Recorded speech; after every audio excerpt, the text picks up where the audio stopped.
नमस्कार व्यूअर्स, मैं हूं अमीश देवगन और आप देख रहे हैं देश की सबसे लोकप्रिय चर्चित डिबेट आर पार। कांग्रेस और राहुल गांधी एक झटके से उभरते नहीं हैं और दूसरा झटका लग जाता है। पहले सूरत की लोअर कोर्ट ने मोदी सरनेम वाले केस में राहुल गांधी को 2 साल की सजा सुना डाली और अब सेशन कोर्ट ने भी इस फैसले पर मोहर लगाते हुए सजा को बरकरार रख दिया है। महज एक शब्द में याचिका खारिज करते हुए ऑनरेबल कोर्ट ने कहा डिसमिस, लेकिन कांग्रेस ने कोर्ट के फैसले पर ही सवाल उठा दिया है। हमेशा की तरह कांग्रेस कह रही है कि यह फैसला गलत कानूनी आधार पर दिया गया है और ऐसा फैसला देने का कारण संदिग्ध है, यानी अदालत पर संदिग्ध होने का आरोप लगाया जा रहा है। लेकिन दूसरी तरफ बीजेपी ने राहुल गांधी और कांग्रेस के खिलाफ नए सिरे से मोर्चा खोल दिया है। बीजेपी कह रही है कि कोर्ट का फैसला आने के बाद देश में पिछड़ों में खुशी की लहर है और यह फैसला गांधी परिवार के मुंह पर तमाचा। संबित पात्रा ये बोले।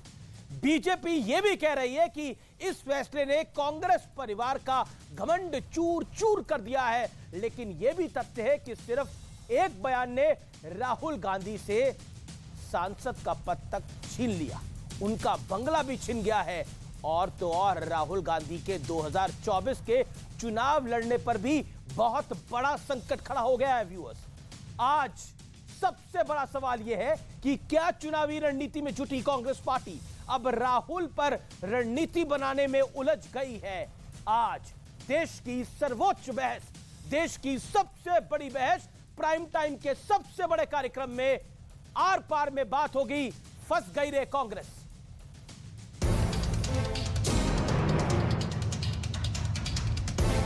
राहुल के लिए झटके पर झटका वाला दौर जारी है। सूरत सेशंस कोर्ट से राहुल गांधी को मिली 2 साल की सजा पर रोक वाली याचिका खारिज कर दी। निचली अदालत ने 23 मार्च को राहुल गांधी को 2 साल की सजा दी थी और इसके बाद उनकी संसद सदस्यता छिन गई थी। हालांकि कांग्रेस अब कोर्ट के फैसले पर सवाल उठा रही है। दुर्भाग्यपूर्ण है कि आज एक निर्णय आया है, कन्विक्शन को निलंबित नहीं किया गया है। ये सभी जो मूलभूत आधार हैं कानून के इस क्षेत्र के, उनके अनुसार ये गलत है। सूरत के अपीलिएट कोर्ट का जजमेंट आया है, उसका वर्डिक्ट आया है। पूरे देश में खुशी का माहौल है और खास करके पिछड़े वर्ग में राहुल गांधी और गांधी परिवार को लगता था वो बच के निकल जाएंगे। Slap on the face of the arrogance of the Gandhi family. गाली दे करके भी कहते हैं बोलने की आजादी पे कोर्ट ये कर रहा है, कोर्ट ये कर रहा है। गाली दोगे तो मानहानि का मुकदमा आएगा ही भाई। राहुल गांधी की कांग्रेस ऐसा समझ रही है कि हम कानून से ऊपर है, जिसके कारण से समस्या पैदा हुई है। माफी मांग लेते कोर्ट से। हमारे पास जितने भी कानूनी विकल्प हैं, प्राथमिक जिसमें है उच्च न्यायालय की तरफ जाना, उसके अधिकार क्षेत्र का हम उपयोग करेंगे, निकट भविष्य में करेंगे। राहुल गांधी को कोर्ट से लगे नए झटके के बाद बीजेपी और मुखर होकर कांग्रेस को पिछड़ा विरोधी बताने का दांव चल रही है। तो दूसरी ओर 2023 और 2024 के चुनाव की रणनीति में लगी कांग्रेस के सामने अब नई चुनौती खड़ी हो गई है, क्योंकि अब तक की कानूनी स्थिति के तहत राहुल 2024 का चुनाव नहीं लड़ पाएंगे। तो आज कांग्रेस की इसी मुसीबत पर होगी देश की सबसे बड़ी बहस। और अब वक्त है आर पार के सुप्रसिद्ध विश्लेषण का। राहुल को बैक टू बैक झटके का विश्लेषण। मैं आपको खबर दिखाऊंगा, उसका इंपैक्ट दिखाऊंगा। सेशन कोर्ट ने राहुल की सजा बरकरार रखी। 2024 में इसका असर यह है कि 2024 में राहुल के चुनाव लड़ने पर संकट है। उसके बाद बीजेपी और मुखर होकर कांग्रेस को पिछड़ा विरोधी बताएगी। 54% ओबीसी वोट वाले कर्नाटक में कांग्रेस को डेंट लग सकता है, क्योंकि बीजेपी इस पूरी गेम को ओबीसी बनाम गांधीज कर रही है। यानी बीजेपी कह रही है कि कांग्रेस पार्टी ओबीसी विरोधी है। अगला पॉइंट, चुनावी रणनीति बनाने में जुटी कांग्रेस पार्टी राहुल पर रणनीति बनाने में उलझ गई है। यानी जिस समय कर्नाटक का चुनाव चरम पे है, उस समय कांग्रेस पार्टी कर्नाटक को जीतने की प्लानिंग नहीं कर रही। कांग्रेस पार्टी राहुल को बचाने की तैयारी कर रही है। अगली बात, एक बयान से राहुल गांधी की सांसदी भी चली गई और बंगला भी चला गया, दोनों चले गए। लेकिन बड़ा सवाल है, क्या कोर्ट के फैसले से मोहब्बत की दुकान वाला नैरेटिव ध्वस्त होगा? आज आर पार में इस बड़े सवाल के साथ मैं इस डिबेट को ओपन करता हूं। मेरे साथ बात करने के लिए कौन कौन जुड़ा है? मेरे साथ स्क्रीन पे इस चर्चा में मौजूद हैं शहजाद पूनावाला जुड़ेंगे, प्रवक्ता भारतीय जनता पार्टी के, प्रोफेसर संगीत रागी, राजनीतिक विश्लेषक सुलेमान खान, प्रवक्ता कांग्रेस पार्टी के, और साथी अनुराग भदौरिया। आपका तमाम लोगों का अभिनंदन है। माजिद हैदरी भी हमारे साथ जुड़ेंगे, उनका भी अभिनंदन है। आपका स्वागत है इस चर्चा के अंदर। मैं सबसे पहले आपके पास आता हूं अनुराग, और 40 सेकंड में मैं जानना चाहता हूं, क्या आपको लगता है राहुल गांधी पर जो फैसला आया है वो कांग्रेस पार्टी के लिए एक बड़ा झटका है? क्योंकि ओबीसी को टारगेट करा था उन्होंने, ऐसा बीजेपी बार बार नैरेटिव बना रही है। 40 सेकंड अनुराग जी। देखिए देश संविधान और न्यायपालिका से चलता है। न्यायपालिका का हम लोग सभी लोग सम्मान करते हैं। मुझे लगता है कि हर दल, विपक्ष भी न्यायपालिका के जो भी न्यायपालिका आदेश देती है उसका सम्मान होता है। जहां तक ओबीसी की बात है, मैं बिल्कुल न्यायपालिका का आदेश है ना, इस पे तो सभी को सहमत होना पड़ेगा। न्यायपालिका है, फिर उसका प्रोसीजर होता है, आगे न्यायालय में जाएंगे, अपील करेंगे, जो भी करें, लेकिन न्यायपालिका जो आदेश देती है, लेकिन कांग्रेस को लगता है ये संदिग्ध है फैसला। कांग्रेस पार्टी ने बोला है ये संदिग्ध है फैसला, उस पर आपका टेक? देखिए नहीं, मुझे पूरा विश्वास है कि दूसरे दल भी न्यायपालिका का सम्मान करेंगे। ऐसा मैं समझता हूं, चूंकि मैं विपक्ष को जानता हूं, विपक्ष हमेशा न्यायपालिका का सम्मान करता है। और जहां तक ओबीसी की बात है, तो मैं तो कहूंगा भारतीय जनता पार्टी को इतनी चिंता है तो हम तो कहते हैं यहाँ पे जाति जनगणना करवा लीजिए।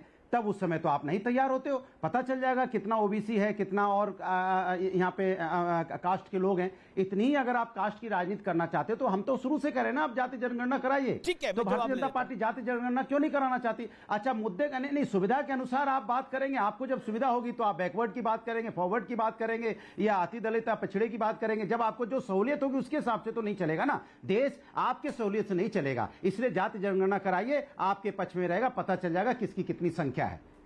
ठीक है, एक नारा होता था, जिसकी जितनी संख्या भारी उतनी उसकी बड़ी हिस्सेदारी। ये लालू यादव ने एक दौर में नारा दिया था।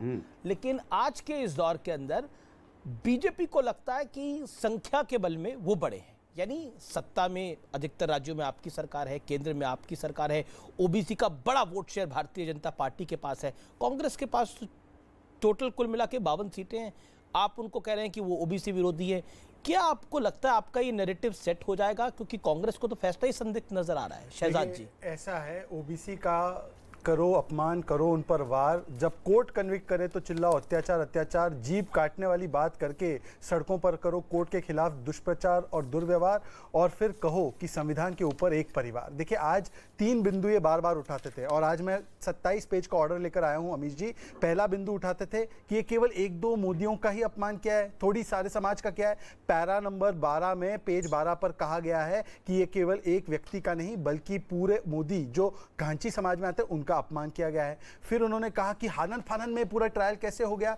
पेज 18 पर कहा गया है कि सारी प्रक्रियाओं को पालन करते हुए ये प्रक्रिया की गई, और कोई भी जो एपेलेंट है उसने कभी भी उस समय पर इसके खिलाफ विरोध नहीं किया। और तीसरी बात इन्होंने कहा है कोर्ट ने कि जो 2 साल की सजा के विषय पर लेकर, कि क्योंकि ये व्यक्ति एक सांसद है, एक पब्लिक डोमेन में है और उनकी बातों का बड़ा इंपैक्ट हो सकता है, इसलिए 2 साल की सजा पर। मेरा एक सवाल है, ये आज ओबीसी समाज की बात कर रहे हैं ना, एक वक्तव्य सुनाने का अवसर दीजिए, बहुत महत्वपूर्ण है। कास्ट सेंसस पर उस समय पर समाजवादी पार्टी यूपीए सरकार की साथी रही है 2004 से 14 के बीच। खड़गे जी क्या बोलते हैं ओबीसी कास्ट सेंसस पर, जरा सुनिए इस बयान को। करवा लीजिए। नहीं, आप ऑथेंटिकेट करते हैं इसको जो आप दिखा रहे हैं स्क्रीन पर।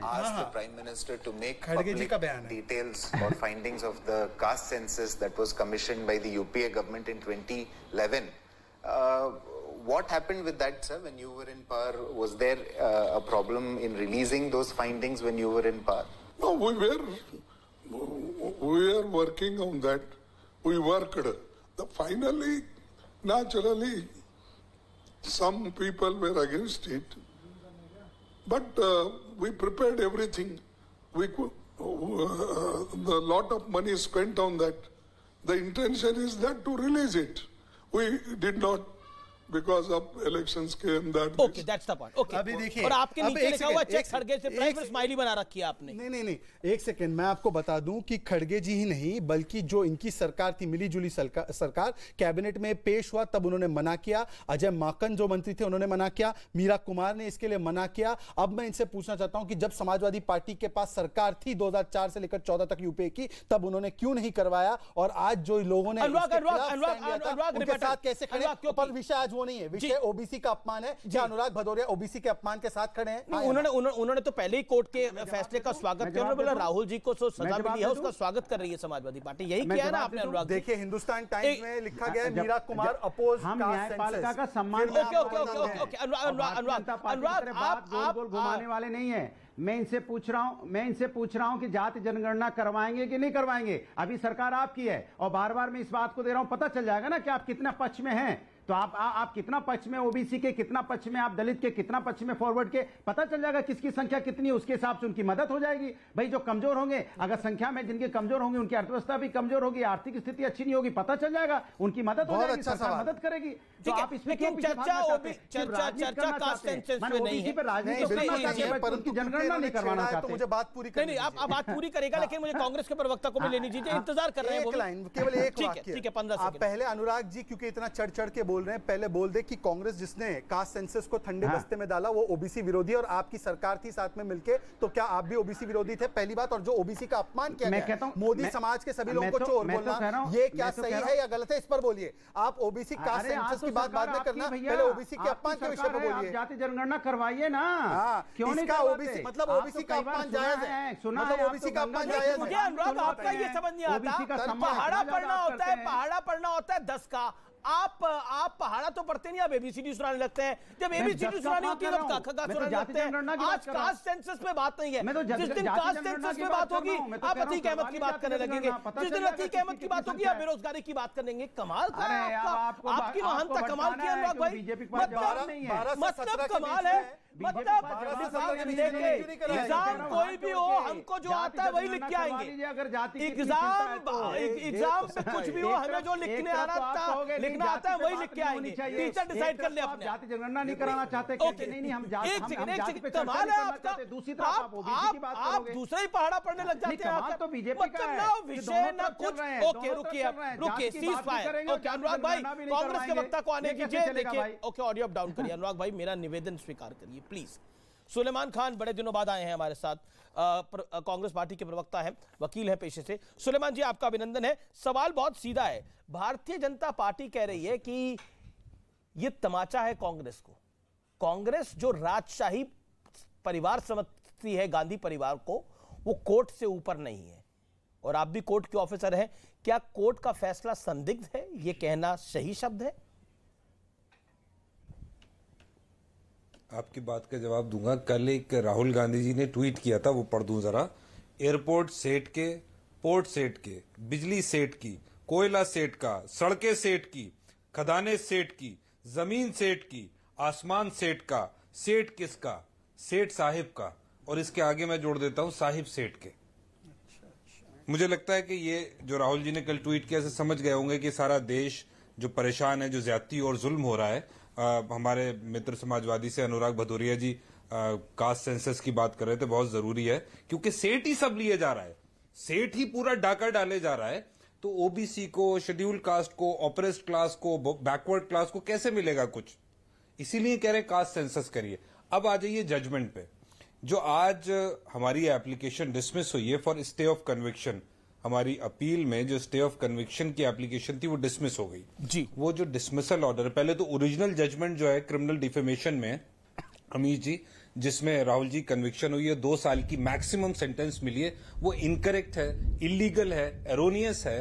और किसी भी कानून की भी जो स्क्रूटनी है हायर कोर्ट्स में, उसको वो सस्टेन नहीं कर पाएगा। ने बता दिया था कि गांधी परिवार के लिए अलग कानून होना चाहिए। देखिए, अब ये मुझे नहीं पता उन्होंने क्या कहा था, और मुझे नहीं लगता है उन्होंने ये कहा होगा, मैं नहीं समझता उन्होंने ये कहा होगा। आप अपने पेट से बना के कह रहे हैं तो अफसोस। ना, मुझे पेट से बनाने की जरूरत नहीं है। आपने शायद क्योंकि मुझे एक सेकंड आपने शायद दिमाग से उस बयान को पढ़ा नहीं होगा। मेरे को पेट से बनाने की बयान को जरूरत नहीं है, क्योंकि मैं तो फैक्ट ही बोल रहा हूँ। अगर मैं गलत बोलूं तो आप ऐसा कोई बोल सकता है सब? नहीं बोला, he said this on a private channel, he said it on a private channel, that's why I can't play his bite, but वो कोट हुआ है हर अखबार के अंदर। I am saying अगर उन्होंने बोला बिल्कुल गलत है। ना ही ये कांग्रेस पार्टी का जहन है, ना ये आइडियोलॉजी है। कांग्रेस पार्टी ने हमेशा संविधान को, कानून को रेस्पेक्ट दिए, संविधान को अपहोल्ड करने के लिए लड़ाइयां लड़ी हैं। आजादी की लड़ाई किसने लड़ी है? कांग्रेस पार्टी ने, या इन्होंने जो आज सत्ता में है? कौन लाया संविधान को अस्तित्व में? वो ये कहेंगे 2 कानून है। ये कांग्रेस पार्टी की सोच है। प्रमोद तिवारी जी की हो सकती है, वो कहें ये बात, लेकिन हम नहीं मानते उनकी इस बात को। उपनेता है, कांग्रेस पार्टी मानती है इस बात को। राज्यसभा में उपनेता है। प्रमोद तिवारी ने अगर ये कहा है, उस बात को पकड़ के आप पूरे देखिए बीच में नहीं सुलेमान जी आपके राज्यसभा में उपनेता है। प्रमोद तिवारी कोई चलते फिरते व्यक्ति नहीं है। मानते उपनेता ने कहा, मैं आपको कोट करके पढ़ा रहा हूँ, गांधी परिवार के लिए अलग होना चाहिए कानून। कांग्रेस नेता की सदस्यता जाने पर बोले प्रमोद तिवारी। वक्तव्य 25 मार्च 2023 7:26 रिपोर्ट। ये आपके लिए लाया हूं मैं। अमीश जी मैं जानता हूं ना नहीं मान रहे हैं, इनकी सारी हरकतें जानता हूं। आप जैसे ही फैक्ट पकड़ोगे वो आपको गाली निकालेंगे। तो ये देखिए, ये लेकर आया हूं मैं, रिपोर्ट लेकर आया हूं। पहली बात। दूसरी बात, पैरा नंबर 12 में लिखा गया है कि क्यों अमीश जी मेरी बात पूरी नहीं हो पाई। एक ओके खान साहब आप अपनी बात को रखिए। ये बीच में बोले जा रहे हैं। मैं अपनी बात कर रहा था कोर्ट के जजमेंट पे, आपने मुझे प्रमोद तिवारी की बात बोली। मैंने आपको बता दिया कांग्रेस पार्टी का बयान नहीं है। नहीं, आपने पहले बोला कि आपने पेट से बनाई नहीं रहा हूं, किस इसलिए पार्टी से बोल मैंने रहा बोला मुझे ये नहीं मालूम है। चलिए कोई बात नहीं, आप गूगल में प्रमोद गूगल में टाइप करके पढ़ लेंगे तो आपको कई पब्लिकेशन मिल जाएंगे नामी गिरामी कर लेता हूं।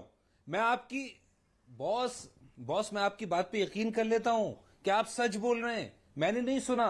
अगर आप ये कह रहे हैं तो ये कांग्रेस पार्टी का बयान नहीं है, ये गलत बयान है। हम नहीं मानते इसे। एक आदमी कोई बात कह देगा, पूरी कांग्रेस पार्टी को आप रंग देंगे उसी में। गलत बयान है ये, पहली बात। दूसरी बात, ये जो ऑर्डर हुआ है सेशंस कोर्ट का, जिसमें हमारी एप्लीकेशन डिसमिस हुई है फॉर स्टे ऑफ कन्विक्शन, ये ऑर्डर भी इनकरेक्ट है। देखिए, कहीं भी दुनिया में ना सुना गया ना पढ़ा गया, मैं भी वकील हूं, कि क्रिमिनल डिफेमेशन मैटर में 2 साल की सेंटेंस मैक्सिमम। कभी सुना है आपने? कभी हो सकता है ये? और जहां तक कम्युनिटी की और ओबीसी की बात हो रही थी कि सारे ओबीसी कम्युनिटी का अपमान कर दिया, राहुल गांधी जी ने 3 लोगों का नाम लिया है जो जिनमें 2 लोग भगौड़े हैं, और किसकी मदद से भागे हैं पूरा देश जानता है, भाजपा सरकार की मदद से। नीरव मोदी, ललित मोदी और मोदी जी खुद जो सपोर्ट कर रहे हैं। लेकिन सुलेमान जी अब आपको भरपूर टाइम मिला अपनी बात करने। प्रेस कॉन्फ्रेंस नहीं है ना सर, प्रेस कॉन्फ्रेंस नहीं है ना, या तो आप कोर्ट में तरजीह कर रहे हैं, इसलिए मेरा निवेदन है सवाल को सुनना पड़ेगा। सवाल आपको सुना, आपको भरपूर सुना, आपको पूरी क्लैरिफिकेशन का मौका मिला। देखिए, निरंतर कोई नहीं बोल सकता। वेट कर रहे हैं 3 मेहमान और अपनी बात को रखने के लिए। लेकिन एक बात, मैं आपके पास आता हूं प्रोफेसर रागी। कांग्रेस कह रही है कि आप एक चीज को सबके ऊपर पेंट कैसे कर सकते हैं, लेकिन क्या आपको लगता है जहां स्ट्रैटेजी बननी चाहिए कर्नाटक में कांग्रेस को जिताने की, वहां स्ट्रैटेजी बन रही है राहुल को बचाने की? देखिए, अव्वल बात तो क्या बीजेपी का प्लान भी यही था? देखिए, बीजेपी का प्लान, मुझे तो लगता है कि बीजेपी का प्लान जो था कि राहुल गांधी ज़्यादा से ज़्यादा कैंपेन करें, क्योंकि राहुल गांधी जहाँ जहाँ कैंपेन करते हैं वहाँ पार्टी हार जाती है। तो लेकिन अब ये बहुत बड़ा इनके लिए लोचा हो गया है। जो नैरेटिव बनाना चाहते थे भारतीय जनता पार्टी के खिलाफ में, वो सारी नैरेटिव फेल कर गई है। तीसरी बात, देखिए, जो पहले से राहुल गांधी का बड़बोलापन था और गाली गलौज की जो भाषा थी, लगभग कोर्ट ने उस पर मुहर लगा दी है कि आप जो है, जिसको कहते हैं हैबिचुअल ऑफेंडर हैं। चौकीदार चोर है के नारे से लेकर के पेगासस वाले मामले पर इन्होंने झूठ बोला।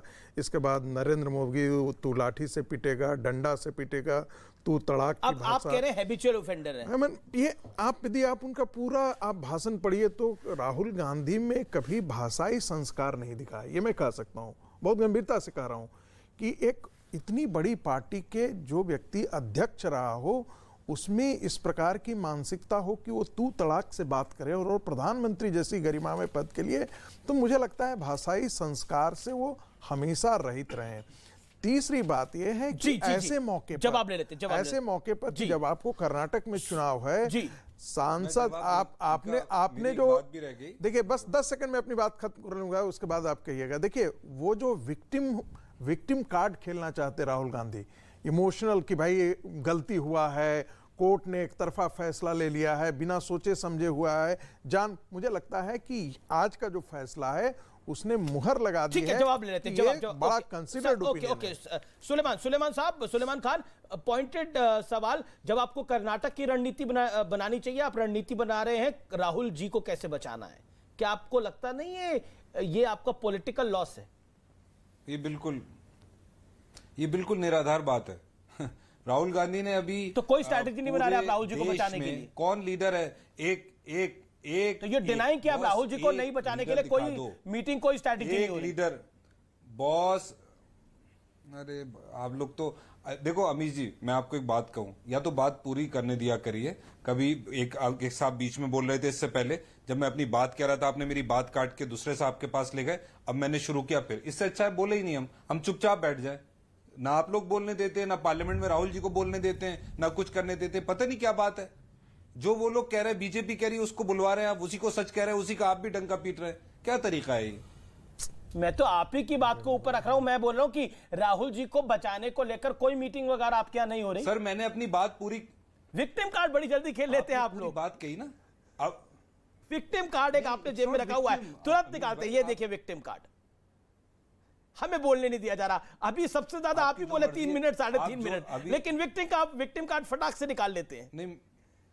नहीं निकालिए विक्टिम कार्ड, कोई मेरे को तकलीफ नहीं है, आप अपनी बात को भी रखिए। नहीं, मुझे जरूरत नहीं है, मैं इस मुल्क का नागरिक हूं, मैं अपनी लड़ाई लड़ सकता हूं, मुझे विक्टिम कार्ड की जरूरत नहीं है। चंचूर साहब ने भी 2 दिन पहले कहा है कि न्यूज रूम में जिस तरह से एक जजमेंट बन जाता है वो एप्रोप्रिएट नहीं है। आप लोग बोलने नहीं देते, वो बना देते। चंद्रचूड़ साहब ने मेरे को लेके कुछ कहा है? नहीं, मेरी देश की बड़ी चर्चित डिबेट है, चंद्रचूड़ साहब देखते होंगे, लेकिन मेरे को लेके तो कुछ नहीं कहा ना। आप अपनी बात को रखिए ना सर। आपको नहीं कहा है सर, ना उनके पास इतना टाइम होगा। उन्होंने जनरली एक बात कही है कि जो कोर्ट में बहुत से फैसले, जो मुकदमे विचाराधीन होते हैं, पेंडिंग होते हैं, उसको लेके डिबेट होके पहले से ही एक प्री डिटर्मिन्ड माइंडसेट लोगों का बन जाता है। सर वो अपना काम कर रहे हैं, अपना काम कर रहे हैं सर। एक बात दिलचस्प बात है, लोकतंत्र के 4 पिलर हैं, मीडिया भी उसमें से एक है सर। मैं सिर्फ जी एक सेकंड अपनी बात। चले, मैं तो अपनी बात कहना चाह रहा था। मैं अगर मुझसे आपको बुलवाना हो तो ठीक है। अरे बोल भी रहे हैं और कार्ड भी खेल रहे हैं, ये बड़ा कमाल की आपके पास आर्ट है। बोल भी रहे हैं और ज्यादा भी बोल रहे हैं और विक्टिम कार्ड भी लगातार खेल रहे हैं। आपको अनइंटरप्टेड में 50 सेकंड देता हूं, अपनी बात रख लीजिए आप। एक कम्युनिटी है मोद गांची तेली कम्युनिटी, ये तो बैकवर्ड कम्युनिटी है जो मोदी लगाती है। उसके अलावा कौन कौन जो कहते हैं पूरे ओबीसी को कहा, ये कहा, तो पहले ये क्लियर नहीं है, झूठ बोलते रहते हैं। 3 लोगों का नाम दिया, बहरहाल वो जो भी हुआ उसको हम कंटेस्ट कर रहे हैं कोर्ट में। ना ही सेशन कोर्ट के आज मोहर लगने से राहुल गांधी की लीगल फाइट खत्म हो गई। मैं समझता हूं अब लीगल फाइट और शुरू हुई। फर्दर हाई कोर्ट जाएंगे, सुप्रीम कोर्ट जाएंगे, हम साबित करेंगे कि जजमेंट गलत है। दूसरी बात, मेन मुद्दा क्या है कि सारी चीजें अडानी जी को क्यों बेची जा रही हैं? सारा देश का धन क्यों 2-4 उद्योगपतियों को बेचा जा रहा है? क्यों किसानों की समस्या हल नहीं हो रही है? नौकरियों का क्या हो रहा है? इन मुद्दों पे बात नहीं होगी। हिंदू मुस्लिम कम्युनलाइजेशन जगह जगह क्यों हो रहा है? ये सारे मुद्दे हैं जिन पे बहस होना चाहिए। आप अपनी बात को रखिए। हमें पूरी यकीन है कि हम जीतेंगे हाई कोर्ट से। 30 सेकंड लूंगा केवल। जी अमित जी, वैसे तो ये वही मंडली है जो कहती आतंकियों का कोई धर्म नहीं, मजहब नहीं होता, पर सारे चोरों का सरनेम मोदी हो जाता है। बहुत बढ़िया है। चंद्रचूड़ जी टिप्पणी, अब कौन बीच में बोल रहा है? अभी इंटरप्शन कार्ड किसका चल रहा है? अभी इंटरप्शन कार्ड किसका चल रहा है? अभी बिलक के रो रहे थे, ये अभी बिलक के रो रहे थे। हम भी इस देश के नागरिक हैं भाई, मैं भी मुस्लिम हूँ और मैं भी नागरिक हूँ, क्योंकि मैं भाजपा का हूँ, तो मेरे अधिकार नहीं है क्या? मेरे अधिकारों का हनन होगा, मेरे अधिकारों के ऊपर पैर रख दिया जाएगा, मेरे अधिकारों के ऊपर गाड़ी चला। लाल हो गई है, एक सेकंड, लाल हो, पीले हो, हरे हो, जो रंग होना है हो, भगवे भी हो, लेकिन मुझे ब्रेक के लिए रुकना पड़ेगा। ये चर्चा जबरदस्त हो रही है। नहीं, अन्याय नहीं करेंगे। ब्रेक के बाद आपके पास आते हैं, आप देखते रहिए आर पार।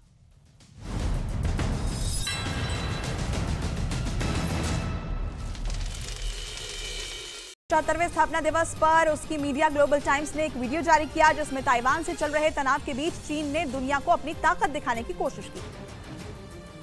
और इस 3D एनिमेशन वीडियो में चीन के युद्धपोत और एयरक्राफ्ट कैरियर नजर आए। इसके अलावा लड़ाकू विमान भी आसमान में उड़ान भरते दिखे और दूसरे हथियारों का भी प्रदर्शन किया गया, जिसके जरिए चीन की सेना ने अपनी ताकत दिखाई। अतीक अहमद की पत्नी शाइस्ता परवीन की संपत्ति जब्त करने की तैयारी शुरू हो गई है। जांच के दौरान उत्तर प्रदेश एसटीएफ को जानकारी मिली है कि शाइस्ता अरबों रुपए का कारोबार चला रही थी, जो प्रयागराज से दिल्ली एनसीआर तक फैला है। बताया गया कि अतीक अहमद के जेल जाने के बाद शाइस्ता परवीन ही उसके कारोबार की कमान संभाल रही थी। इस बीच यूपी एसटीएफ को शाइस्ता के रियल एस्टेट के कारोबार का भी पता चला। दावा किया गया कि गुरुग्राम में उसके भाई फारूक और जैकी के नाम पर 4 कंपनियां हैं जो शाइस्ता परवीन की देखरेख में ही चलाई जा रही थी। वहीं सूत्रों के मुताबिक यूपी एसटीएफ इन संपत्तियों को जब्त करने की तैयारी में जुट गई है। अतीक अहमद की पत्नी शाइस्ता परवीन फरार चल रही है, लेकिन खबर है कि शाइस्ता परवीन को गुड्डू मुस्लिम ही बचा रहा है, क्योंकि अगर शाइस्ता परवीन ने पुलिस के सामने सरेंडर कर दिया तो गुड्डू मुस्लिम का बचना नामुमकिन हो जाएगा। इसी वजह से ये आशंका जताई जा रही है कि गुड्डू मुस्लिम शाइस्ता परवीन को सरेंडर करने नहीं दे रहा। शाइस्ता को पुलिस से बचाने के लिए वो साय की तरह उसके साथ चल रहा है। आशंका ये भी जताई जा रही है कि शाइस्ता गुड्डू मुस्लिम के दबाव की वजह से ही सरेंडर नहीं कर पा रही है। इससे पहले ये भी खबर आई थी कि अतीक और अशरफ की हत्या के पीछे गुड्डू मुस्लिम भी हो सकता है। और उधर अतीक और अशरफ की हत्या करने वाले शूटरों को लेकर बड़ा पर्दाफाश हुआ। बताया गया कि हमलावरों का जितेंद्र गोगी गैंग से कनेक्शन था, जिनसे उन्हें हथियार मिले, जो हथियार बनाने में माहिर थे और पंजाब से हथियारों की तस्करी करते थे। और इसी गैंग से कानपुर का रहने वाला बदमाश बाबर भी जुड़ा हुआ था, जिसे लेकर दावा किया गया है कि बाबर ने ही अतीक पर हमला करने वाले शूटरों को हथियार मुहैया करवाए। एक और दावा किया गया कि जितेंद्र गोगी गैंग इन तीनों शूटर से दिल्ली एनसीआर में बड़ी वारदात को अंजाम दिलवाना चाहता था, लेकिन गैंग के सरगना जितेंद्र गोगी की 2021 में दिल्ली के रोहिणी कोर्ट में हत्या हो गई।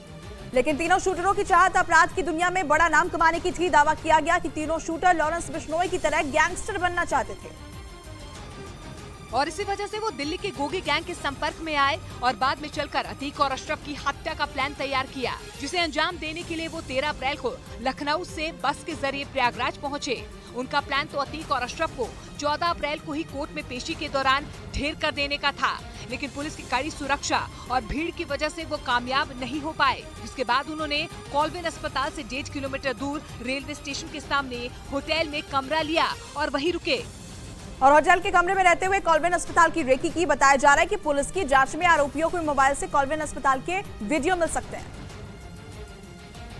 जो उनके फुल प्रूफ प्लान का पर्दाफाश करने के लिए अहम कड़ी साबित हो सकते हैं। हमलावरों ने एक दूसरे से संपर्क करने के लिए 2 मोबाइल फोन भी खरीदे थे, लेकिन सिम कार्ड के लिए फर्जी पहचान पत्र नहीं जुटा पाए।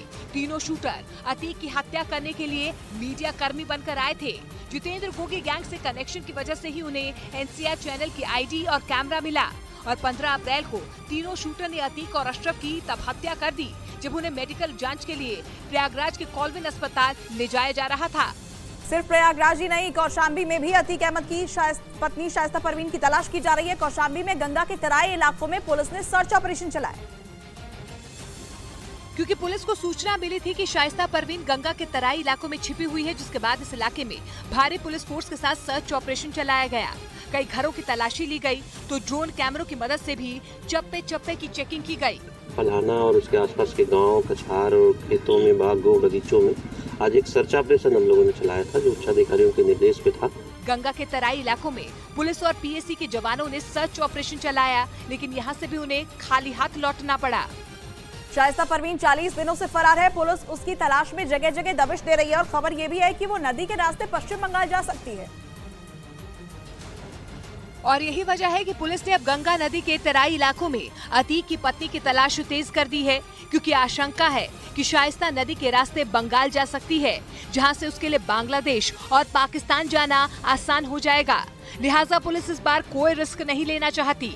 हर उस जगह पर पैनी नजर रखी जा रही है जहां शाइस्ता के छिपे होने की खबर है, क्योंकि पुलिस फोर्स की पूरी कोशिश शाइस्ता को गिरफ्तार करने की है। और उधर राजूपाल की पत्नी पूजा पाल ने अतीक की पत्नी शाइस्ता को लेकर भी बयान दिया और कहा कि अब वो हत्या का दर्द समझ रही होंगी जो उनके साथ 18 साल पहले हुआ। राजूपाल की पत्नी पूजा पाल ने इस हत्याकांड में अतीक गैंग के खिलाफ एफआईआर दर्ज कराई थी। लेकिन 24 फरवरी को इस हत्याकांड के गवाह उमेश पाल की सरेआम हत्या कर दी गई, जिसका सीसीटीवी फुटेज भी सामने आया और हत्या का आरोप अतीक के बेटे असद समेत 7 शूटरों पर लगा। इसी हत्याकांड की पूछताछ के लिए अतीक अहमद को गुजरात के साबरमती से प्रयागराज लाया गया था, लेकिन 15 अप्रैल को 3 शूटर्स ने अतीक और अशरफ को मौत के घाट उतार दिया। उनकी पत्नी अच्छी तरह से समझ सकती होंगी, क्योंकि जो मेरे साथ 18 साल पहले हो गया है, आज उनके साथ हुआ है। साथ ही उन्होंने शाइस्ता को नसीहत भी दे दी कि उन्हें कानून का साथ देना चाहिए, क्योंकि उमेश पाल हत्याकांड के आरोपी और अतीक अहमद की पत्नी शाइस्ता परवीन फरार है। पुलिस ने उस पर 50,000 का इनाम रखा है और उसकी तलाश के लिए यूपी एसटीएफ जगह जगह छापेमारी कर रही है। वो अपने पति अतीक और बेटे असद के जनाजे में भी नहीं पहुंची। उसके साथ अतीक की बहन आयशा नूरी भी गायब है।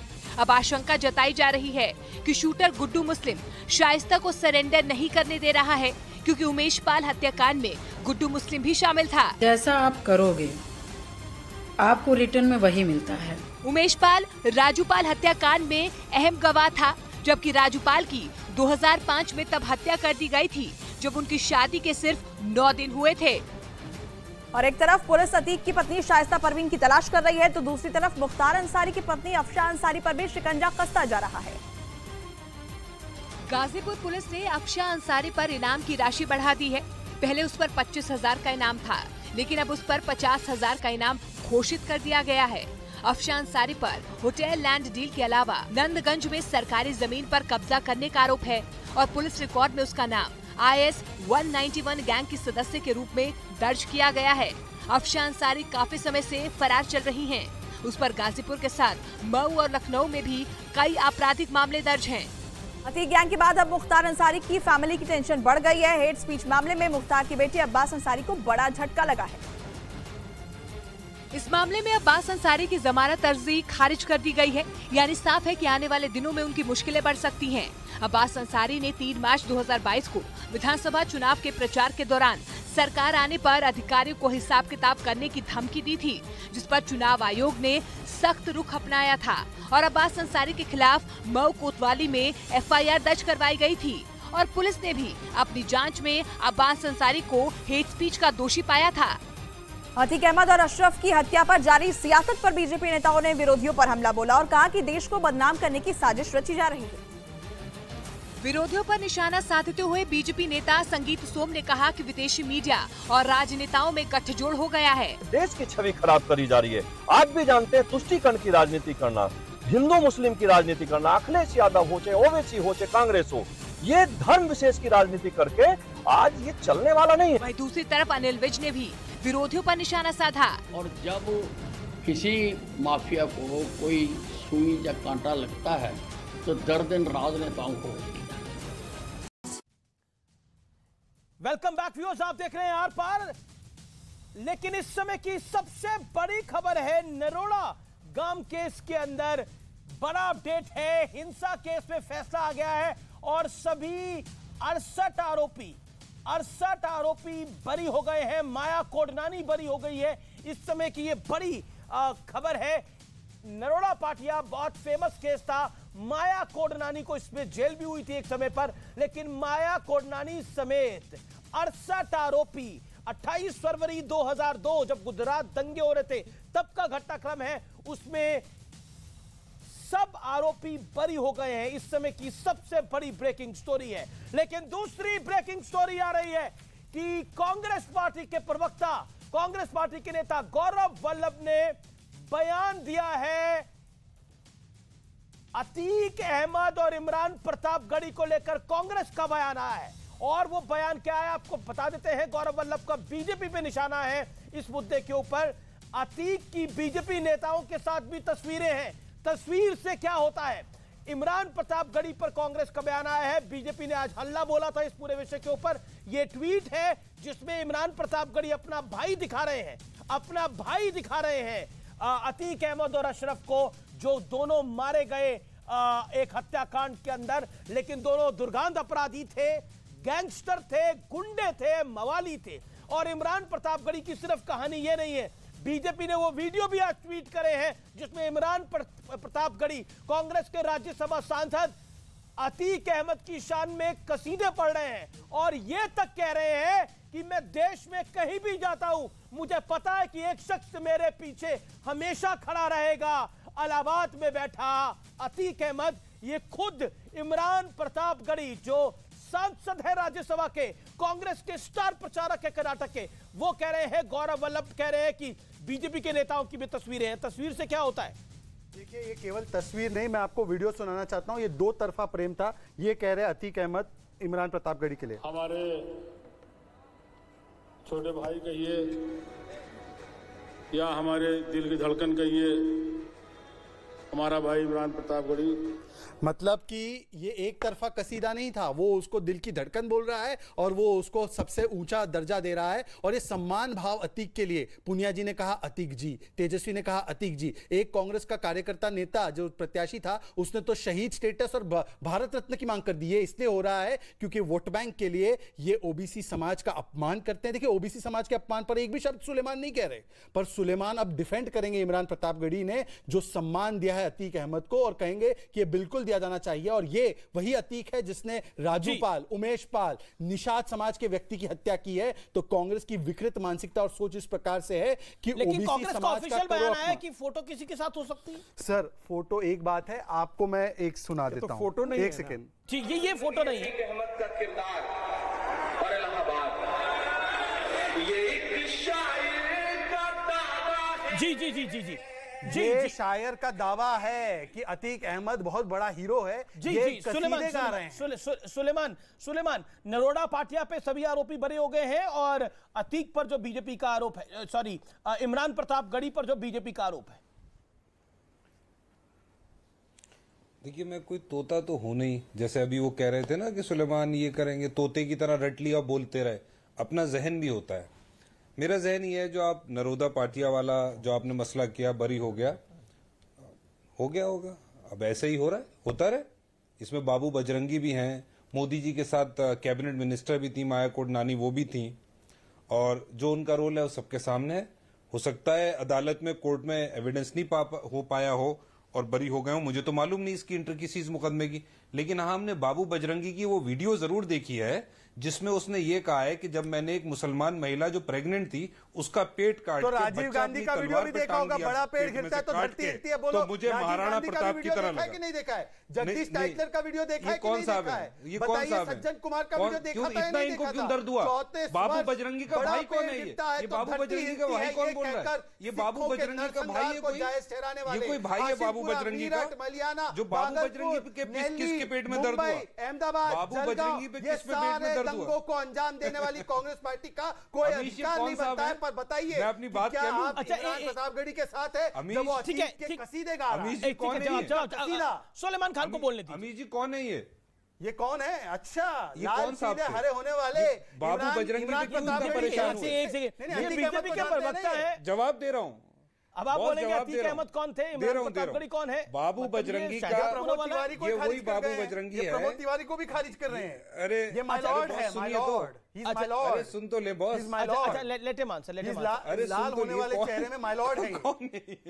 ये माय लॉर्ड है, बोलिए ये कौन है? ये कौन? कोई समस्या नहीं, आप तो प्रमोद तिवारी को भी खारिज कर रहे हैं, आप तो राहुल गांधी को भी कर दें। कौन लोग हैं? कोई समस्या नहीं। सुलेमान, जब जवाब नहीं होता है ना, बाबू बजरंगी जो पेट काट के बच्चा निकाल के, शर्म आना चाहिए।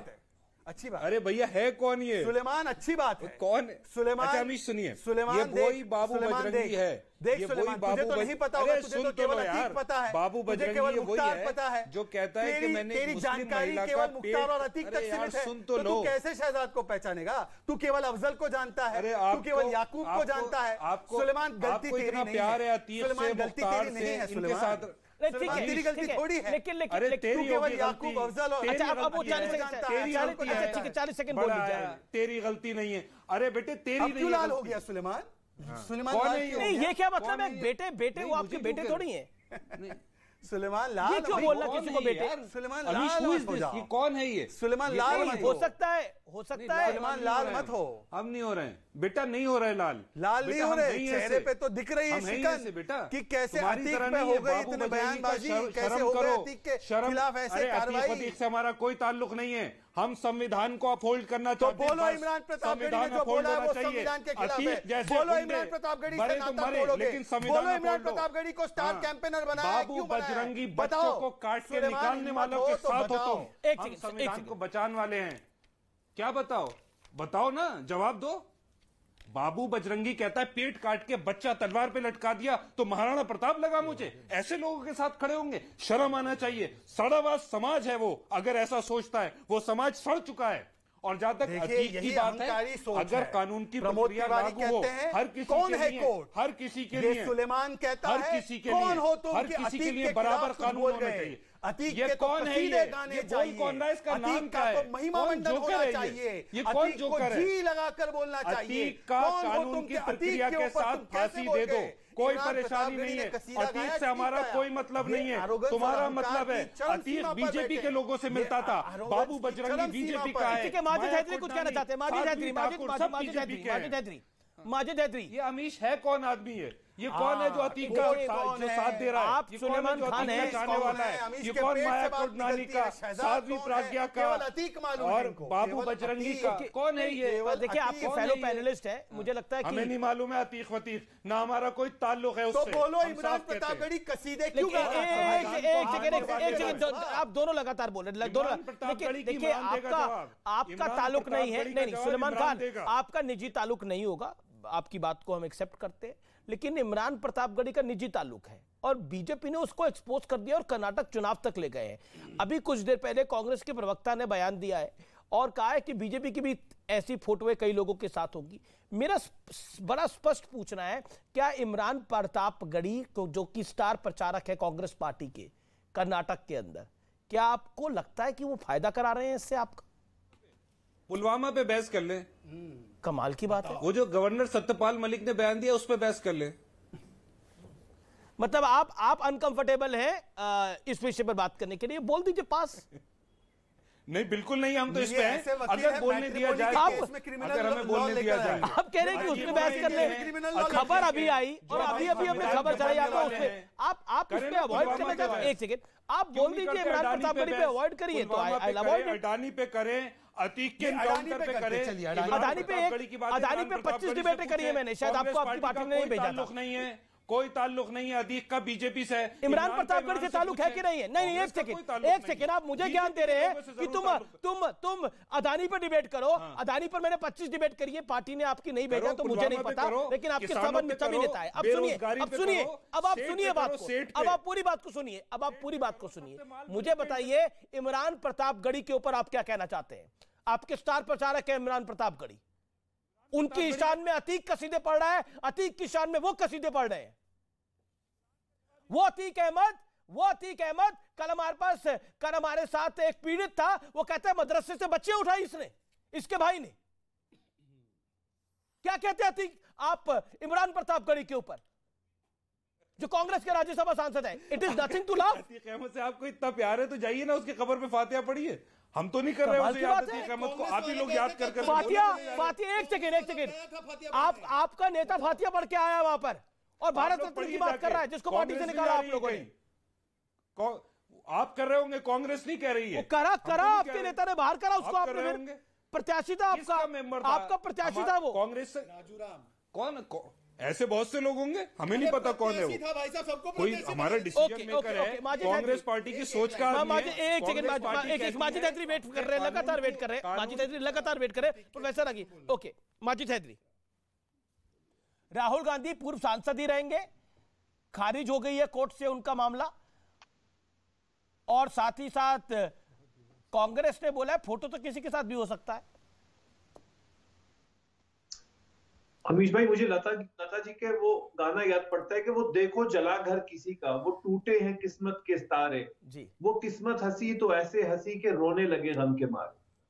राहुल गांधी जी की सजा की हम बात करें, लेकिन जब हमारे माननीय मंत्री जी ने कहा कि गोली मारो डैश डैश को, मंत्री जी जेल नहीं गए। हमारे माननीय सांसद ने गांधी जी को अपमानित किया, माननीय मोदी जी ने कहा मैं माफ नहीं करूंगा, लेकिन वो माननीय सांसद कभी जेल नहीं गई। हमारे एक और माननीय सांसद ने चलते हुए जहाज का दरवाजा खोल दिया जिसमें क्रिमिनल केस बनता है, जेल जाना जरूरी था। तो अब कहना क्या चाह रहे हैं? बात नहीं करते। राहुल जी को सजा हुई, वो जेल नहीं गए? कि राहुल गांधी जी की भारत जोड़ो यात्रा ने और राहुल गांधी जी के अडानी के बयान ने भाजपा को ऐसा डरा दिया है कि भाजपा चाहती है वो जेल जाए, लेकिन राहुल गांधी जी की जान को खतरा है। अगर वो जेल गए तो उनके साथ वही हो सकता है जो पूर्व सांसद अतीक अहमद मरहूम साहब के साथ हुआ। इसलिए कांग्रेस को ये समझना होगा कि राहुल गांधी जी को जेल जाने से किसी भी तरीके से रोकना है, उनकी जान को खतरा है। ये मेरी विनती है कांग्रेस वालों से, कांग्रेस वालों ये बात आगे पहुंचाओ कि कहीं जो मरहूम अतीक अहमद साहब के साथ हुआ वही राहुल जी के साथ ना हो। एक बहुत महत्वपूर्ण तथ्य, एक सेकंड, एक तथ्य लाने दीजिए। ये कह रहे हैं ना जान को खतरा है। जी। राहुल गांधी की जान को खतरा है। आचार्य प्रमोद कृष्णम को जानते हैं? आचार्य प्रमोद कृष्णम जी, उनका एक बयान सुना। एक सेकंड में बयान आपको सुना रहा हूं। लेकिन आतंकी हमला हुआ है सेना की गाड़ी के ऊपर, इससे बड़ी खबर इस समय कोई नहीं हो सकती। इस समय की सबसे बड़ी खबर है व्यूअर्स, बहुत बड़ी ब्रेकिंग स्टोरी है। इस समय की सबसे बड़ी खबर है, सेना की गाड़ी पे हमला हुआ है। पुंछ में सेना की गाड़ी पे हमला हुआ है और हमले के बाद गाड़ी में आग लगी है, वहां बमबारी भी हुई है। जिस तरह की खबरें आ रही हैं पुंछ जम्मू कश्मीर से, यह बहुत बड़ी खबर आ रही है। दुखद खबर है, दुखद खबर है। आतंकी हमले में 5 जवान शहीद हो गए हैं। पुंछ जम्मू कश्मीर की यह वारदात है। हमले में घायल एक जवान का इलाज जारी है। ग्रेनेड से हमला होने का शक है। ये पहली रिपोर्ट्स आ रही है, ये पहली रिपोर्ट्स आ रही हैं। तस्वीरें आप इस समय लाइव देख रहे हैं न्यूज़ 18 इंडिया पर। इस समय की बड़ी ब्रेकिंग स्टोरी है, इस समय की बड़ी खबर है। पुंछ में आतंकी हमला हुआ है और 5 जवान शहीद हो गए हैं। एक जवान का इलाज जारी है। इस समय की बड़ी ब्रेकिंग स्टोरी है। शहजाद पूनावाला, ये बहुत ही दुखद और दुर्भाग्यपूर्ण खबर है जो सामने आई है। इस पे मुझे लगता है कोई त्वरित प्रतिक्रिया से बचना चाहिए। सेना बहुत ही सक्षम है इसका मुंहतोड़ जवाब देने के लिए, और पहले भी ऐसे हमलों का मुंहतोड़ जवाब दिया गया है। ये वो सरकार है, अगर कोई हमें छेड़ता है तो हम छोड़ते नहीं है। 26/11 के बाद हाथ पे हाथ धरे बैठे रहे थे, परंतु अब वो पूरी पॉलिसी चेंज हो चुकी है। अब जो भी है, मैं इस पर ज़्यादा विषय पर नहीं बोलना चाहता। जैसे ही सेना का अधिकृत बयान आएगा मुझे लगता है हम लोगों के सामने और स्पष्टता आएगी। पर हाँ, मैं ये जरूर बताना चाहता हूँ, क्योंकि विषय राहुल गांधी का था। जी, एक सेकंड, एक रिएक्शन कांग्रेस से भी ले लेते हैं इसका। सुलेमान खान, एक ग्रेनेड से अटैक हुआ है, 5 जवान शहीद हुए हैं, ये इनिशियल रिपोर्ट्स हैं अभी। ये बहुत अफसोसनाक है और हमें सबको अपने देश के साथ, फौज के साथ खड़े रहना चाहिए। जहां तक बीजेपी की प्रवक्ता ये कह रहे थे 26/11 की, तो पुलवामा के जो 40 शहीद करवा दिए और जो गवर्नर सत्यपाल मलिक ने कहा है उस पर जवाब देना, कौन जिम्मेदार है? और चाइना जो रोज हमारी जमीन दबाए ले रही है, रोज कब्जा कर रही है, उस पर क्यों नहीं बोल रहे? काहे के 56 इंच की छाती है? चाइना पूरे देश में घुसा जा रहा है, नाम 11 डिस्ट्रिक्ट नेम कर दिए। और ये पुलवामा का जो गवर्नर सत्यपाल मलिक ने कहा कि जहाज मांगा, 5 जहाज मांगे फाइटर, लेकिन वो नहीं दिए, और क्या हुआ? 44 जवान शहीद हो गए। और फिर कहा चुप रहिए, ये चुप रहिए। इसका बताए ना, इस पे क्यों नहीं बोलते? जवाब इस पे क्यों साफ सुन जाता है? चाइना पे क्यों नहीं बोलते? चाइना लगातार आपको इंक्रोच कर रहा है जमीन को। अमीश जी, अब मैं एक एक करके, अगर सत्यपाल मलिक की ही बातों को स्पष्टता से देखना है तो उसने भी कहा है कि ये हमले में पाकिस्तान का रोल था, इस पे कोई डाउट नहीं। पर कांग्रेस का प्रवक्ता क्या बोल गया अभी? ये बोल गया कि पुलवामा करवाया गया। ये सत्यपाल मलिक का इंटरव्यू तो आपने भी शायद देखा ही होगा। उस जवानों की शहादत को इलेक्शन स्ट्रैटेजी बनाया, अब पढ़ते खुल रही है। सुलेमान, आप कितनी दुखद घटना हुई है, उस पर उसके खून पे सत्ता बनाई। दूसरी बात ये सत्यपाल मलिक ने, देखिए, जवानों की इतना शाउटिंग मैच नहीं करना चाहिए, बहुत दुखद घटना हुई है। I think it is not a ये स्कोरिंग मैचअप नहीं। मुझे लगता है कि वो तो हम अफसोस कर रहे हैं, लेकिन 26/11 का तो मैंने ना आईना दिखाया कि आज जब एक आतंकी हमला हुआ हो तो कांग्रेस का अधिकृत प्रवक्ता सुलेमान पाकिस्तान को क्लीन देते हुए कहता है कि पुलवामा हमने करवाया। बेशर्मी से मतलब एक हमला चल रहा है। सुलेमान, आप बीच में रुकना पड़ेगा, आपको लगातार बोल रहे हैं आप। अमीश जी, एक हमला चल रहा है, पर ये दुर्भाग्य की बात है कि न्यूज़ 18 इंडिया के व्यूअर्स को देखना पड़ रहा है कि सुलेमान आकर पाकिस्तान को क्लीन चिट देने पर तुला है। ये सुलेमान पाकिस्तान को क्लीन चिट क्यों दे रहा है? ये सुलेमान आकर पुलवामा पर पाकिस्तान को क्लीन चिट तब दे रहा है जब एक हमला हुआ। ये सुलेमान की बातों को नोट किया जाए। ठीक है, ओके, वापस चर्चा में आते हैं, वापस चर्चा में आते हैं। बिरयानी खा रहे थे, कबाब खा रहे थे प्रधानमंत्री, बिना बुलाए पाकिस्तान आपके लीडर गए थे। प्रधानमंत्री एक शाकाहारी 8,000 करोड़ के जहाज से टिप्पणी करते हैं, पर पाकिस्तान और अतीक को बचाएंगे। ये पाकिस्तान और अतीक को बचाएंगे और एक शाकाहारी। शांत तो होइए आप सर। शहजाद के लोग, अतीक शहजाद का, पाकिस्तान शहजाद का, हमारा कोई नहीं। बताइए। वैसे आतंकी हमला हुआ है, मुस्कुराने का कोई कारण नहीं है। मैं निवेदन कर रहा हूं कि let's be very very sensitive and it is a very very serious matter. It has to be a sane debate. I am sorry, ये मुस्कुरा रहे थे, अभी तक लाल हो रहे थे अतीक के विषय पे, अब मुस्कुराने लगे जैसे आदमी पे हमला हुआ। भाजपा के प्रवक्ता ने कांग्रेस के 26/11 का उसका जवाब। मेरा निवेदन है, एक सेकंड आप अपने को सेटल कर लीजिएगा आप दोनों। अगर मुझे हिट करेंगे तो 4 बार, कर्ज नहीं रखता हूं, 4 बार जवाब दूंगा। पुलवामा, चाइना, पाकिस्तान जाके क्यों खाना खाया नवाज शरीफ का? देखिए आप वोट बैंक को हिट करिए, भाजपा के लोगों बहुत जरूरी है। ओके प्रोफेसर रागी शालीनता से, अनुराग भदौरिया शालीनता से वेट कर रहे हैं अपनी टर्न का। प्रोफेसर रागी, देखिए सबसे पहले तो मैं इनको बता दूं कि विषय पर आते हैं। हाँ, मैं एक बस लाइन बोल देना चाहता हूं कि चाइना जो जिनका नामकरण किया है, इनको पता नहीं है कि भारत के प्रदेशों को लेकर के और स्थानों को लेकर के चाइना पहले से करता रहा है। आज के दिन में चाइना की दोस्ती रसिया से है, लेकिन रसिया के भी क्षेत्रों पर उसने नामकरण किया है, तो उसको भूल जाइए। इससे रसिया का क्षेत्र चाइना का नहीं हो गया है और भारत का क्षेत्र चाइना का नहीं हो गया है। आते हैं इस पे बात। मुझे लगता है कि अतीक अहमद के साथ जो मिस्टर इनका जो इमरान है, इनका हमने मुशायरा देखा है, सुना भी है, और जैसे ही ये कर्नाटक के चुनाव में ये मुद्दा यदि बनता है तो निसंदेह मानिए ये कांग्रेस के लिए बहुत बड़ा डैमेजिंग होगा। ये मैं ये बहुत गंभीरता से कह रहा हूँ, क्योंकि अतीक एक राक्षसी वृत्ति के और एक आतंकवादी सोच के प्रतीक हैं। समाजवादी पार्टी उनको पकड़ करके रखी है और कांग्रेस पार्टी, एक और बात बता दूं, कांग्रेस पार्टी को और मनमोहन सिंह को जब मनमोहन सिंह को जरूरत थी विश्वास मत प्राप्त करना था, तब भी अतीक की मदद जो है वो पेरोल पे 4 दिन पहले छोड़ा गया था। उन 6 खूंखार जो दुर्दांत जिनको कह सकते हैं, कांग्रेस के खिलाफ वोट किया था। मैं करेक्ट कर दूं आपको, वो धोखा दे गया, आपने माफिया पे भरोसा किया पर आप छुड़ाया आपने, वो फैक्ट आपने छुड़ाया है। पेरोल पे लगाया। अच्छा, अतीक पर चर्चा नहीं है, अतीक पर चर्चा नहीं है, अतीक पर चर्चा नहीं, विषय पर वापस आ जाते हैं। एक सेकंड, देखिए आज की चर्चा में बहुत सारी, एक सेकंड, अतीक पर चर्चा नहीं है भाई। ये डेब्यू करने वाले प्रवक्ताओं को बताओ कि किसने छुड़वाया था, उसने वोट में धोखा दिया। प्रवक्ता तो पुराने बीच में आ नहीं रहे थे, पहला केस हमारे खिलाफ वोट किया था। शहजाद किसने छुड़ाया? तलवार पे पेट में से बच्चे काट के किसने लगाया? नहीं, वो पहले भी आते थे चर्चा में, बीच में गायब हो गए। नहीं, तो उनको मतलब कहीं और के खिलाफ वोट मौके मिल गए होंगे। कौन कौन मौके मिलता है इन लोगों को, पर लेकिन वापस राहुल पे आते हैं। देखिए, एक विषय मैं सिर्फ कहना चाहता हूँ, ओबीसी का अपमान एक तरफ, सचिन पायलट को तो बाहर कर दिया और किसको ले आए स्पेशली जगह पर, इमरान प्रतापगढ़ी जो अतीक के कसीदे गाता है। ये सहयोग नहीं, ये सोचा समझा। अनुराग विषय पर आते हैं। ऐसा आपको बाहर, आप भी बाहर हो गए तो कोई परेशानी नहीं, आप अपनी बाहर होने के बाद दुश्मनी इस तरह से कर रहे हैं, अपने दिल के छाले फोड़ रहे हैं। तो सचिन पायलट बाहर हो सकते हैं क्या? बताइए, सचिन पायलट को भी बाहर कर दिया, मतलब सचिन पायलट भी बाहर हो सकते हैं जैसे शहजाद बाहर हो गए। Pilot is out.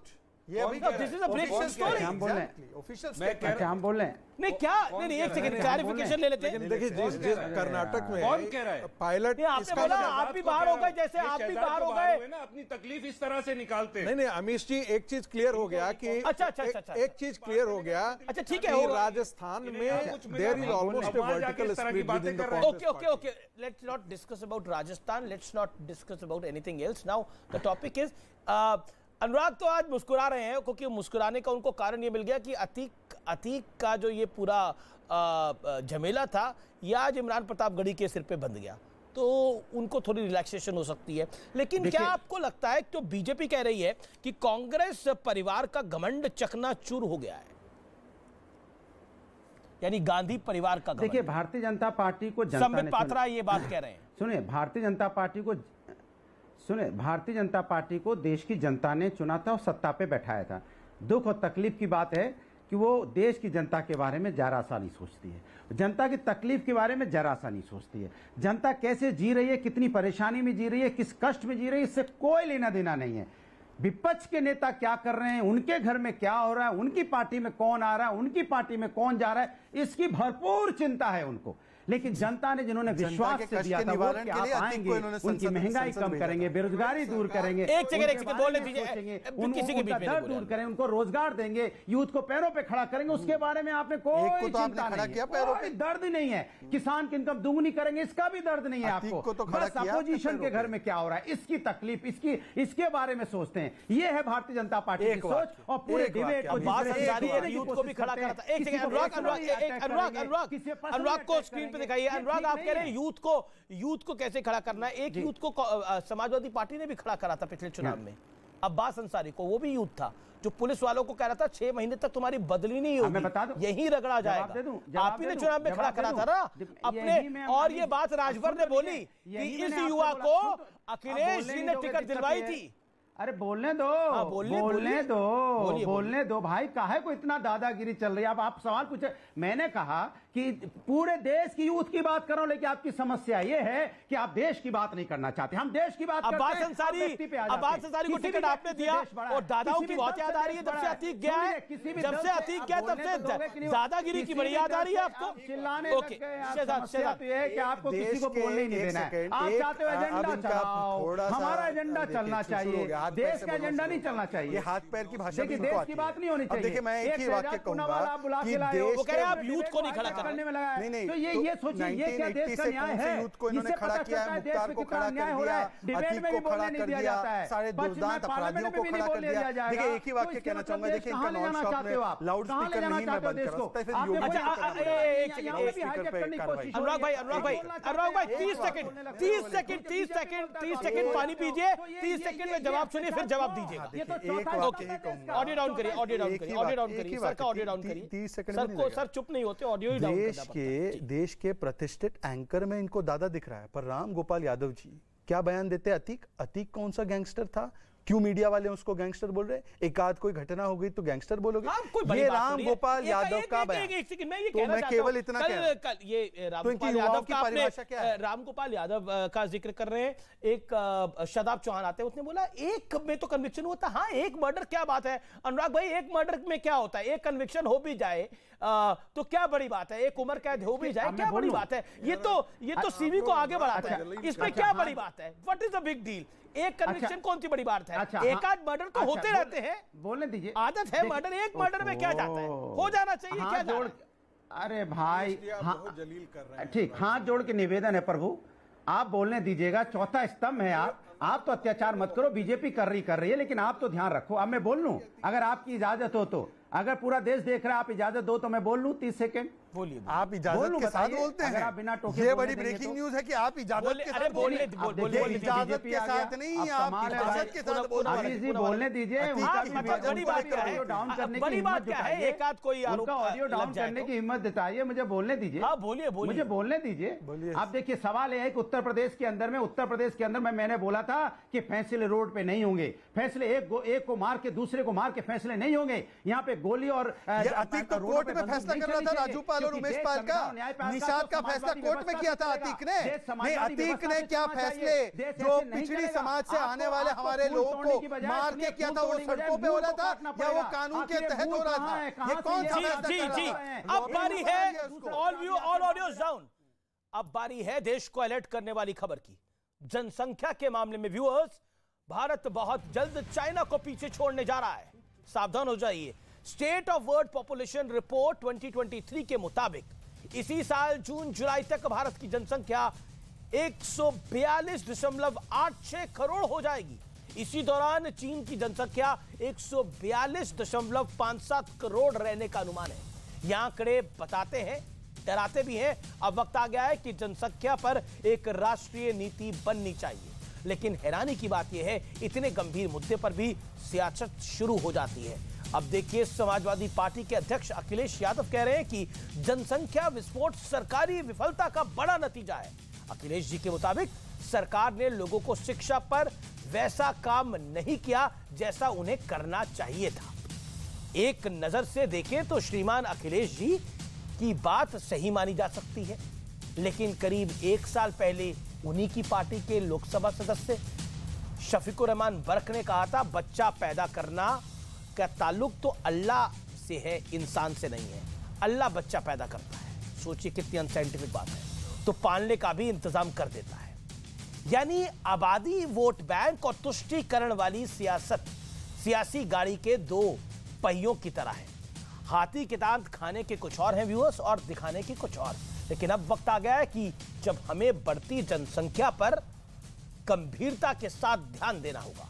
आपको याद होगा 15 अगस्त 2019 को देश के प्रधानमंत्री ने लाल किले के प्राचीर से जनसंख्या नियंत्रण पर अपील की थी। बात साफ है, खुशहाल भारत के लिए वक्त आ गया है कि सरकार आगे बढ़े और इसे कंट्रोल करने के लिए कानून बनाए। और आप लोगों को भी आगे बढ़ना होगा। नेताओं की जिम्मेदारी सिर्फ तय करने से मसले हल नहीं होते, क्योंकि ये मुद्दा मेरे और आपके परिवारों से जुड़ा है, क्योंकि ये मुद्दा हमारे देश से जुड़ा है। इसकी सियासत से कोई लेना देना नहीं है। इसलिए मैं कहता हूं, कई बार अपने दिमाग को खोल के सोचिए कि इसका नुकसान और फायदा किसको होगा, आपको और मेरे को। नमस्कार।